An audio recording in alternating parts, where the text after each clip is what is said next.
You may find yourself again and again in situations where you feel misunderstood or not fully recognized, whether it's with a partner, a family member, or even smaller everyday interactions. Each new situation of you not being recognized begins to carry the same emotional weight. I'm not being seen.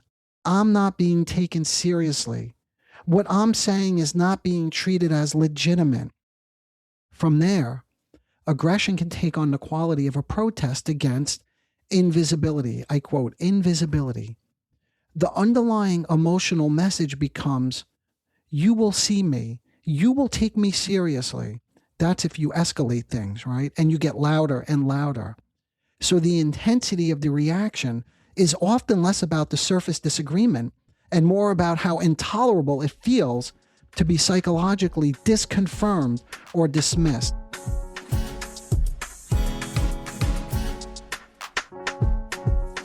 Hello everyone, welcome to the Narcissism Decoder. I'm your host, Dr. Anthony Mazzella. Today, we're returning to our, and I quote, consolidation series, where we slow things down and think more carefully about your questions and comments. Your questions are important, and they become a way for us to revisit and clarify the material that we've been working on in our prior episodes.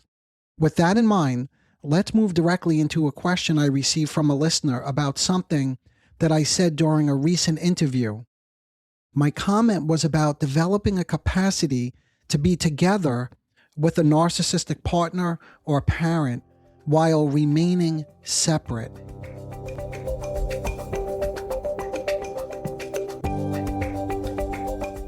So, separate while together, that's on the agenda today. A listener wrote in after hearing the episode and said it felt like I was describing her life, like I was inside her head. She grew up in a family system marked by covert narcissistic dynamics and is now finding herself repeating similar patterns in her marriage. She described feeling chronically criticized by her husband, even when he's trying to improve the relationship, and she notices a tendency to blame him while also beginning to take more accountability for her role. And I'll return to that piece in a moment. She mentioned that the interview she was referring to was with Pi Winslow. Those were episodes 139 and 140 for those of you who want to listen to the original content. But she mentioned that the interview was a real breakthrough for her and helped her begin to take accountability for her part in the miscommunication. The question that she was really asking was this: what are the actual steps to becoming, and I quote, separate but together? And that's what I had mentioned in that interview, being with somebody but being separate, but while being with them, being together. So being separate while together in a relationship. The way I think about this question is, how do you maintain your own sense of self without collapsing into blame, defensiveness, or old, and I mean old, relational patterns, and still stay emotionally connected to your loved one?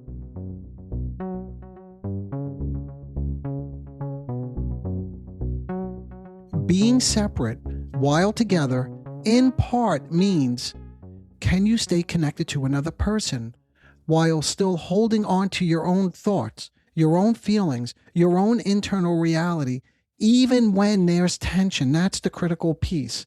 Even when there's disagreement or emotional intensity. Because what tends to happen, especially in relationships shaped by narcissistic dynamics, is that this capacity breaks down. When there's a breakdown, a separation of some sort, for instance, can create this. But when there's a breakdown, the two most common positions, these are not the only positions, but two of the most common positions are, one, you collapse into the other person, where their tone, their mood, their criticism defines your internal state. And while this is more complex, at its core, you begin to identify what's being projected. In other words, that something may be put into you. Maybe I'm selfish. Maybe I am cold. And then you organize yourself around that and begin to feel, and I quote, because I've mentioned this in many other episodes, then you begin to feel guilty or, and I quote again, bad. And that's after the communication breaks down. And then there's two. Remember I said there were two common positions. The second one is you go the opposite direction and you emotionally withdraw or defend and over-explain, thinking that you're having a conversation or discussion. Neither of these positions, as I think you're beginning to hear, is actually, and I quote, together. This is not togetherness. One is fusion and the other is disconnection. And yes, disconnection, even though you're explaining. Remember I said over-explaining. When you're over-explaining, that's more like you're talking at somebody instead of talking with someone. Let's make this very concrete with a prototypical example. Let's say a partner comes home late or is late for date night or doesn't believe you when you share something you experienced. They see it differently and they're holding on to their own version of events.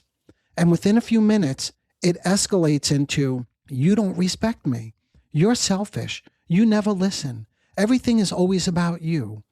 What was situational, something that happened in time, in a moment of differing opinions, a different reality, starts to take on a much broader, more personal significance. In your mind, it becomes a statement about how you're seen, even about who you are. So in other words, if you're accused of something like I just mentioned, it becomes much bigger than that. It's about how you're seen. So you're late or you're selfish triggers something that is already inside of you. And here, I'm not going into the developmental history. Then we could save that maybe for another episode. But there's something already inside of you from earlier in development. That's the main point that I want to drive home. Then it's no longer just about solving a problem or clarifying what actually occurred. Now you're inside something much more emotionally loaded, something that feels global, absolute, and often familiar. And when I say absolute, by the way, that when you're accused of you're selfish, you never listen, everything is always about you, it becomes absolute. That's just the truth. Because these meanings aren't just coming from the present moment, they're pulling on older expectations, older sensitivities, older insecurities that are already inside of you. That was the point that I was just trying to make a moment ago. And this is exactly the point where most people lose that capacity to be, and I quote, separate but together, because the pressure to either defend yourself or collapse into what's being said, remember that's the guilt, becomes much stronger. So what does separate but together actually look like here? So what does this actually look like in that moment? Being separate but together starts right there, at that exact point where your reality and their reality diverge.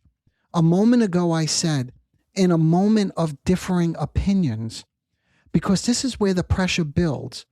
You can feel yourself wanting to correct them. That's not what happened. Or perhaps you rush to, and I quote, downplay something you did, as if it's not that significant. On the other side, you may start questioning yourself. Wait, did I miss something? Am I wrong here? Am I doing something wrong? Why is she not listening to my perspective? Does my perspective even matter? Do I matter? See, this is when it really escalates. You could see how it spirals. Do I even matter? In these moments, you lose the capacity to say, I hear that you experienced that as me dismissing you, and I can see how you would feel that way, or, oh, that's very frustrating, or that's quite painful. At the same time, that's not how I understood what was happening in that moment. If you could do this, you would not be arguing about the facts. You could hold what she's saying and what you're feeling about what she's saying, while also not surrendering your own perspective. Ideally, and this is the harder part, you're tolerating the tension of two different realities existing at the same time. her reality and your reality. Two different realities. You're allowing them to feel misunderstood without rushing to fix it by giving up your position. And you're allowing yourself to feel misunderstood without escalating or, again, over-explaining to force alignment, as if you have to make everything better in that moment. But what you really have to do is feel like you're being understood and recognized. Again, remember, it triggers something inside of you. And this is where a different kind of internal stance becomes important. Let me say that again, because these aren't just simple techniques. This is where a different kind of internal stance becomes important. And I want to pause here because there's an important distinction. This is not about emotional suppression. It's not about shutting down your feelings. It's actually the opposite. It's about being able to tolerate your own inner feelings without trying to rid yourself of them. At this point, I'm tempted to offer more concrete ways to engage your partner in a less adversarial way. Things like, and I quote, "Can you help me understand what's getting you so upset?" Or, "Can we slow this down for a moment? I really want to understand what's leading you to feel like I'm not listening, or that I'm being narcissistic," or whatever label they're giving you. And there's certainly value in that kind of communication. And if you want to go deeper into that and learn a couple more of those sort of scripted things that you could say, you can always revisit earlier episodes where I go into those interventions more directly. In fact, I speak about those interventions quite a bit. But what I realize over time is that even when you script somebody with these really empathic things, let's say, or ways to understand, or what I call containing, they're not always able to do it. Even though they could do it with you in the moment, or you, if you try these things and you hear them and you practice them in the moment, for some reason you can't do them. So we're not going to go into that again, because what I'm getting at here is actually what interferes with your capacity to do that. So today, again, since the listener who wrote in said, and I quote, "I'm beginning to take more accountability for my role," I want to continue to focus on what might be getting activated inside of you. See, because what gets activated inside of you is actually what prevents you from saying or taking that more containing stance that I frequently advocate. So I want to continue to focus on what might be getting activated inside of you in these moments. In other words, I want to stay with the intrapsychic experience, the internal sequence that gets triggered when you begin to feel something, maybe misunderstood, accused, or emotionally overwhelmed. I don't know what you're feeling, but you're feeling something. See, that's the work, is to try, once we slow this down, is to begin to discover what is getting activated inside of you in these moments. Because what often happens, and what I think is central to the listener's question, is that you don't just remain in a reflective or differentiated, that's the separate, you don't remain in a differentiated position. Instead, something shifts internally. You become dysregulated. You become angry or withdrawn. And at times, you may find yourself becoming more attacking or reactive. So, with that in mind, let's return to that example. Your loved one doesn't hear something you're saying the way that you intended. They have a different perspective. They may say something like, "You're overreacting," or "That's not how it happened," or even "You're being too sensitive." And in these prototypical moments, if we slow the experience down and look more closely at what's happening beneath the surface, something fairly consistent tends to emerge. Again, not always, but this is quite consistent. There's often a deeper vulnerability organized around credibility and legitimacy, around being taken seriously, and having your own subjective experience recognized as valid. So when that legitimacy is questioned, it's not experienced as a simple disagreement.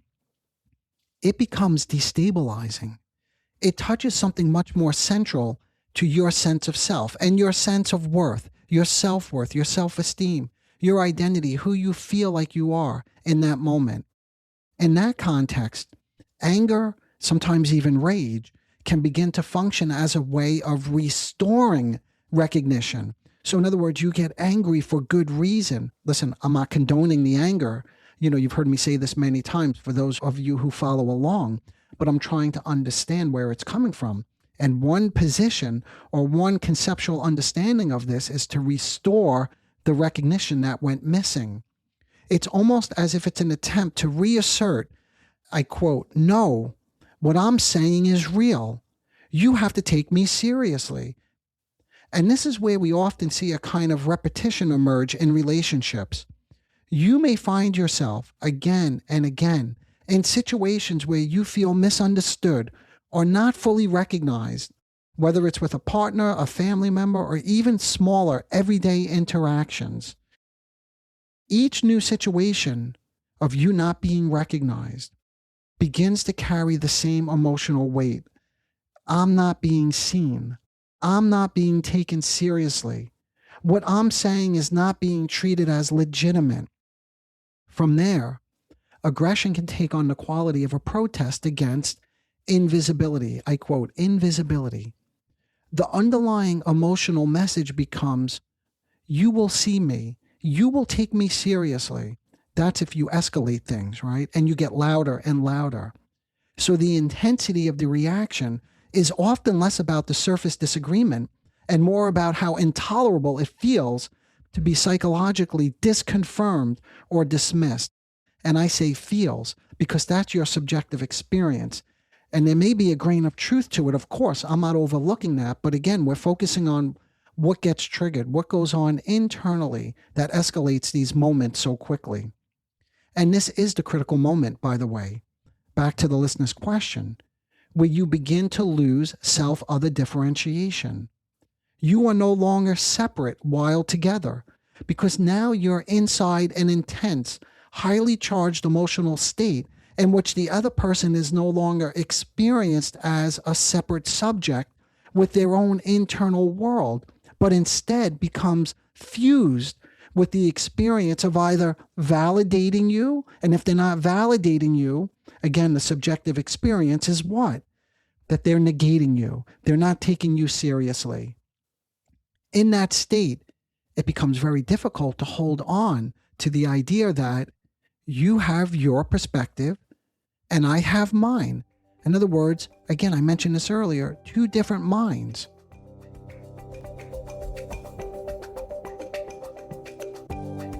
That capacity for differentiation collapses under emotional intensity. So what you're left with is not two minds trying to understand each other, but a kind of psychological merging where the other person's disagreement is felt as something more absolute. Back to that word again. Something like rejection, dismissal, or psychological disconfirmation of you, rather than what? A different perspective on a reality.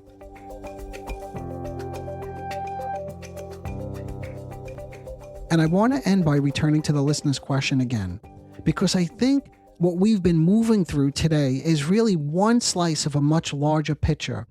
We didn't even fully get into what it looks like to repair after these moments, how people come back into contact once that internal differentiation has collapsed, or what it actually takes to build the capacity to stay reflective in the middle of emotional activation.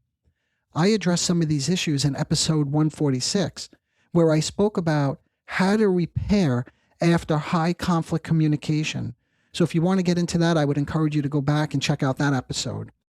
And by the way, we also didn't really touch on the developmental layers. I alluded to them earlier, but these developmental layers underneath all of this, these early relational environments shape the threshold for feeling misunderstood. But I hope what you're beginning to hear is a different way of thinking about this question. How to be together while separate. This is not just a communication technique to be perfected in the moment, but this is a psychological process, one that moves from difference into threat, into fusion, and then often into anger or withdrawal when that difference feels too hard to hold.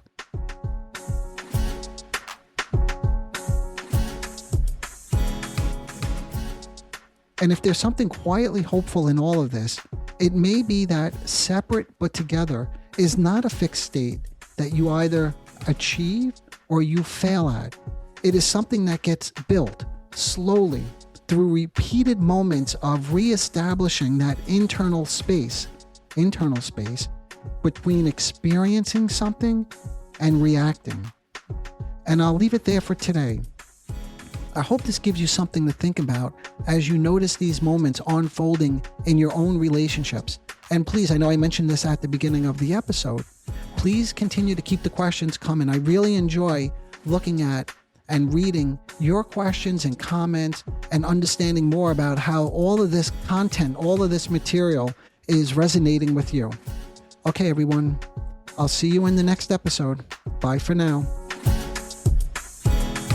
Disclaimer alert. The Narcissism Decoder podcast is provided for general information purposes only. The content presented in this podcast is not intended to diagnose, treat, or cure any psychological condition related to narcissism. The content on this podcast should not be considered a substitute for professional medical advice, diagnosis, or treatment. For specific advice pertaining to narcissism or any other psychological condition, you could reach me directly. I am an experienced mental health practitioner who is always taking on new patients. If you would just like a consultation, I can do that too.